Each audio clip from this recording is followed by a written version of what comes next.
Hey everybody, hope you're well today. So today I want to take you on a bit of a journey back to the reasons why I quit my job as a doctor and how I ended up on this podcast sharing my knowledge about systems and outsourcing with you. So the question is this: how do entrepreneurs like us who don't have an endless supply of cash, how do we leverage the best apps, virtual assistants, automation tools and systems to scale our businesses, increase our profits and have more time to do what we love to do each day? That is the question, and this podcast will give you the answer. My name's Dr. Steve Day and this is Systemize Your Success.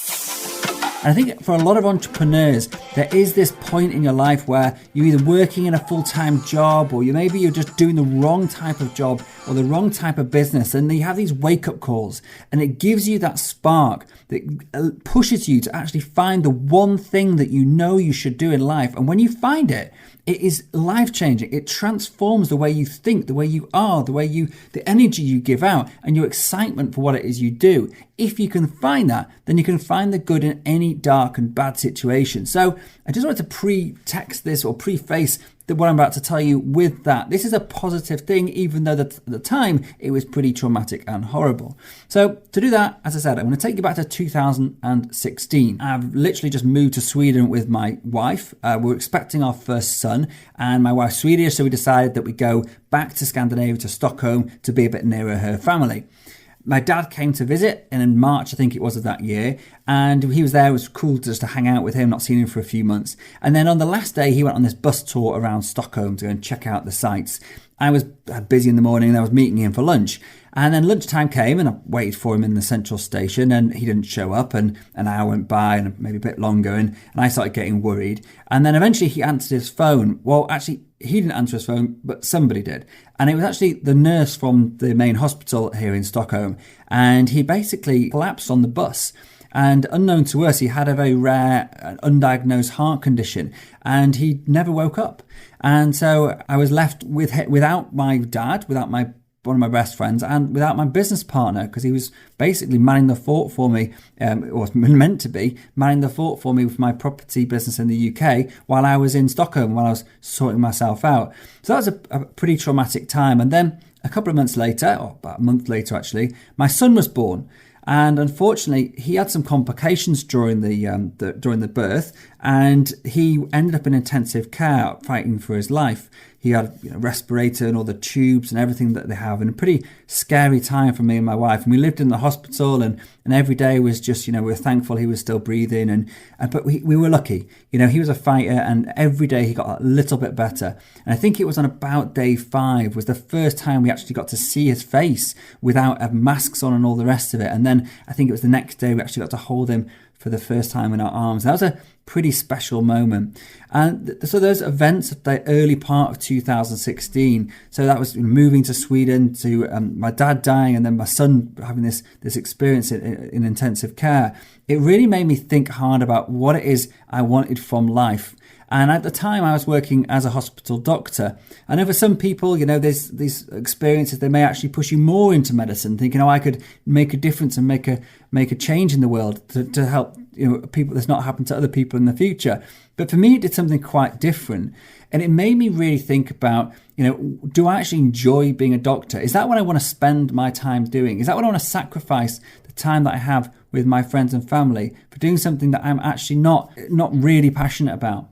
Now, I've always had a passion for business. And in fact, the weekend that my dad was there, I've been chatting to him about this, telling him that I wasn't really looking forward to sort of going and retraining to be a doctor in Sweden. It was just too much hard work and my heart wasn't in it anymore. And he'd suggested to me that I quit. And it was those traumatic events that followed immediately after that really concreted that decision for me. There was no choice in my mind. I had to go and do the one thing that I really wanted to do in life before, it was too late. Who knows what's going to happen next? So I was then 37 years old. I didn't have a job. I had a newborn baby to take care of. I'd lost my business partner and my dad, and I really needed to figure something out fast. So I turned my hand back to the one thing I knew other than medicine, and that is property investing. I've actually got a portfolio that I've built up over the years, so I decided that would be a great thing to build up my property portfolio. And I ended up going some training courses and getting some mentors, and things were going well. Unfortunately, it was taking me massive amounts of time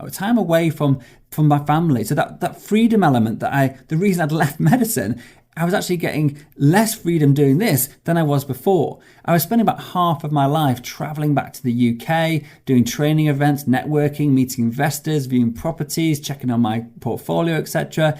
And it meant that I wasn't getting to spend any time with my newborn son. When I did go home, I had mountains of work to catch up on because like all the admin, the research, etc. And I had to then take care of my son because my wife was exhausted, having looked after a newborn baby by herself for a week or 2 weeks or whatever I was away. And I just knew that something needed to change. It couldn't go on like this. And it was around that time I read a great book by an author called Rob Moore. Rob's later become a friend and actually one of my mentors. But that book, Life Leverage, it gave me a glimpse into this world of virtual assistants, a world that I knew nothing about before I'd read this book. And with virtual assistants, it's much easier to hire people on an ad hoc basis, to get somebody just to do a one-off task or to hire somebody on a part-time basis without all the associated overheads and costs and commitments that you get with a typical homegrown employee. And so it was quite attractive to have a dabble in this. I mean, I'd never done this before. It was all totally new to me and I was pretty fearful of it, to be honest. I was pretty skeptical. I mean, how could I trust somebody I'd never met? How could I delegate work effectively, if I'm never actually going to see the person? How could I securely give them access to the stuff I needed to? There were so many questions that I had, so many reasons not to do this, but this compelling reason to give it a go. And that was that I could see my life was even worse now than it was when I was working as a doctor. I was working harder than I was before. I was getting paid a lot less than I was when I was working as a doctor. And I didn't see any way out of it. All I could see, the more success I was having in my business, the more deals I was finding, the more investors I was connecting with, the busier I was becoming. And it was totally unsustainable. And I was already feeling the pressure. I was already feeling that I was becoming overwhelmed. So I was committed to giving this a go, despite my fears and my doubts. And give it a go I did. It did take me quite a few weeks to pluck up the courage to do it. It even then took me a couple of weeks to even find the right person. I must have sifted through hundreds of CVs. It took me hours and hours. And I've since then created systems around doing this so it's far more efficient. But back then, I didn't know anything else. So I sifted through the CVs. I looked at the application forms. And in the end, I basically cherry-picked somebody out and just picked this person called Joanna. Now, Joanna was a great help. She came on board and she helped me with some of my admin stuff, my emails, and she helped me do my accommodation booking and travel and things. And it really did take some of the burden off. But it was far from perfect. I wish I could tell you that, she transformed the business overnight. I wish that I could say that was it.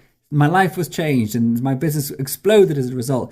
But that's not the case. It's not the reality. It was hard. I made so many mistakes. I overcame so many challenges.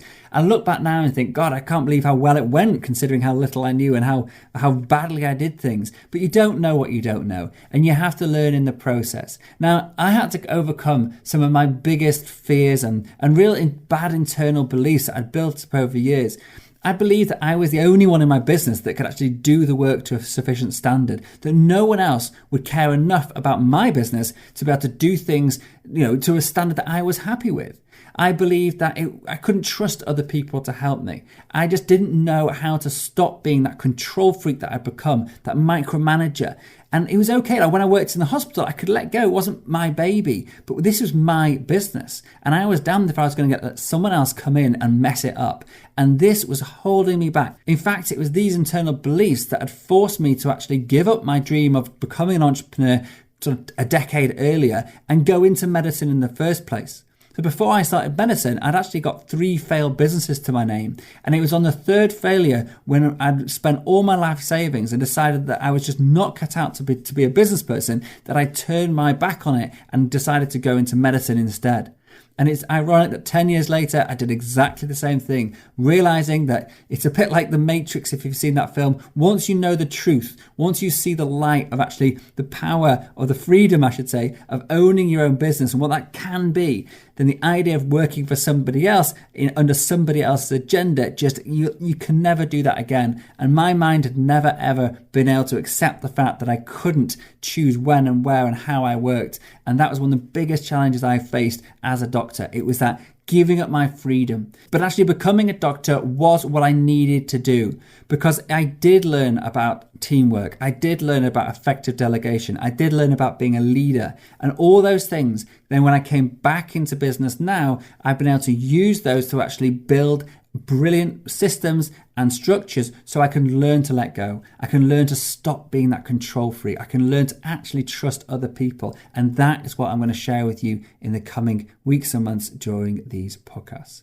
That's it. Thanks very much for listening today. Tomorrow, I'm going to be sharing a bit more about actually what I actually did. So what frameworks did I create? What systems did I put into place? How did I actually do this? How did I turn myself from being this control freak micromanager person into somebody that could delegate and actually trust other people to do my work? And more importantly, how you can adopt exactly the same frameworks and techniques into your daily routines to make sure that you are building a sustainable, scalable and saleable business, one that you actually can take profit from and you have time to do more of what you love to do each day. Until then, thanks very much for listening. I've been Dr. Steve Day and this is Systemize Your Success.